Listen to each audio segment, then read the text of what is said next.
Hi everyone, welcome to the visual guide for the Sunken Temple of Qarn. This is the second optional instance you'll encounter in Final Fantasy XIV, and I think I know why they didn't include it in the questline. Think back to all the dungeons you've done up to this point. Defeating Ayatar was your graduation from kindergarten. Only now, instead of comfortably stepping into the first grade, you're being thrown straight into high school. If you're doing this with a pug, especially with anyone that hasn't experienced the instance yet, you are guaranteed to have some trouble. But no worries, my name is Miss Tech, and I'll hold your hand through this dungeon guide. Now, even the trash in this instance is enough to give you pause and make you think. The first thing I'm going to talk about is the bees. Those wretched, awful, horrible, horrible bees. Anytime you see these, they are your absolute top priority. I don't care if the pizza guy is here, I don't care if your wife is yelling at you to pay attention to her. If you see those bees, you damn well better switch to them. And here's why. The bees have an ability called Final Sting that will one-shot anyone it hits, which 99% of the time is the tank. Don't let your poor tank die. During the trash, these bees aren't that scary, as they're usually the only things you need to deal with, but it's all foreshadowing for that first boss. Another interesting trash mob that you'll come across is the Qarn Facer. The mob itself is basically a massive stone face. You'll come across these later in the instance, and they're part of an interesting mechanic, so keep an eye out for them. The first one of these you'll come across actually runs away from you at 50%. Let it go, you'll meet it later on. Throughout the temple you will also find relics. You collect 4 of these in total, and they are part of a puzzle near the end, so make sure you grab all of them. The first boss is Terra Totara. Remember how I said that this instance was like stepping into high school completely unprepared? Terra Totara is the meanie that trips you down the stairs while giving you a wedgie and stealing your lunch money. And he kills your puppy. No joke, Terra Totara is easily the hardest boss you've encountered so far, and probably the hardest boss in this instance. Why? It all boils down to those goddamn bees! Can you tell I'm bitter about those bees? Okay, I'm not bitter. I just hate having my life rest in the hands of other people. Anyway, so Terra Totara has a few AoE adds, a frontal cone and a point blank AoE. These are the easiest things he throws at you, so do your group a favor and do not get hit by them. If you do get hit by one of them, you'll suffer a huge chunk of health and you'll get a debuff that needs to be cleansed. Again, do the group a favor and avoid these at all costs. Here we go, the worst part of any encounter ever, the bees. These are absolutely lethal if you don't kill them right away.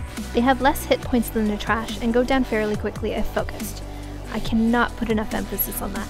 You must focus these bees down, especially later on in the fight when there are a trillion other things to look out for.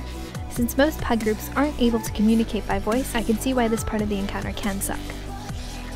Another mechanic that can easily kill you and is difficult to see if you're not looking for is the Doom debuff.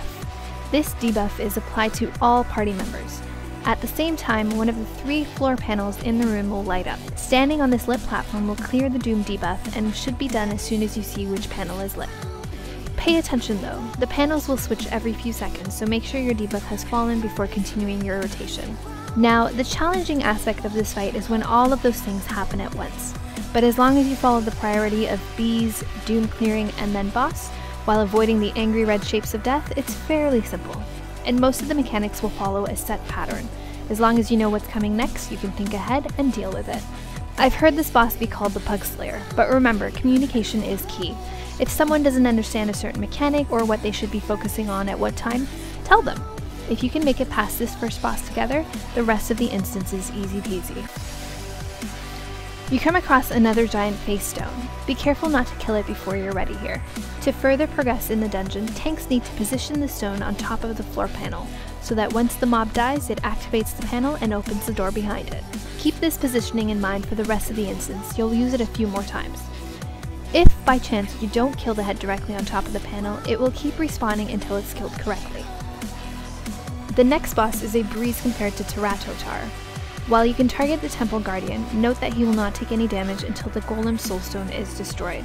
Tanks, when you're pulling this, make sure you're building enmity on the Soulstone, not the Guardian himself, otherwise you will lose hate very quickly. Once the Soulstone is down, the Guardian will be stunned and vulnerable to attack. Unleash all that fury and hatred you generated from Terra Totara on him. After a few seconds, the Soulstone regenerates and you go back to fighting it. Essentially, you do this until everyone is dead. It's a little boring, so try not to fall asleep. While you're doing this, you need to dodge the rest of the Guardian's abilities, which mirror Titan's AoE effects. Tanks will also notice that periodically the Guardian will fixate on random players, chasing them around the room. Since your enmity bar shows you still having threat, this is likely a scripted event and there's nothing you can do about it. You just have to wait for him to finish his tantrum and come back to you. In this section, you need to kill the heads on each panel, opening up doors to side rooms that contain the relics you need later on.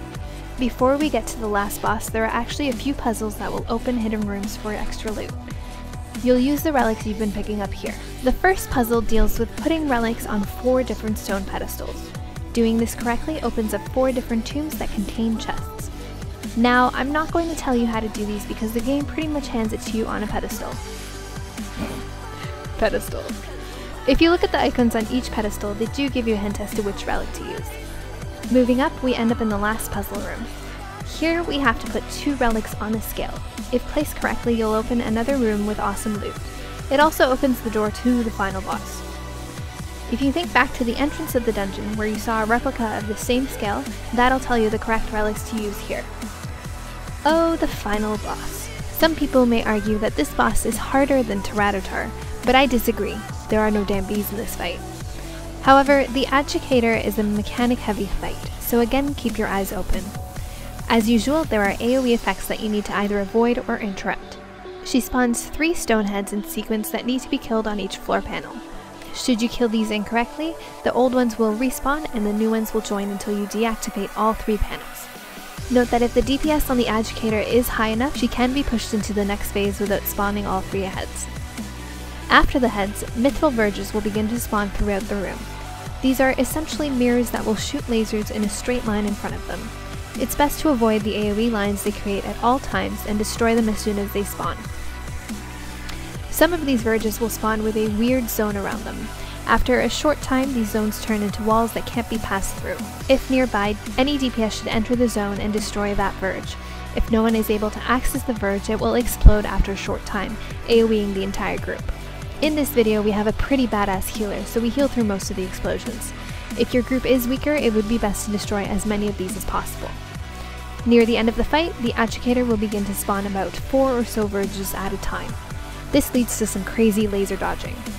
Decide with your group whether you want to DPS a few of the verges down first, or just focus on the boss.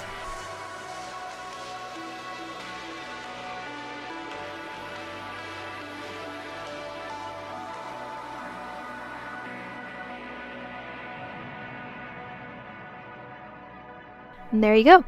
The Sunken Temple of Qarn. Easily my favorite instance so far. Up next, we have Cutter's Cry. Again, thanks for watching. Till next time.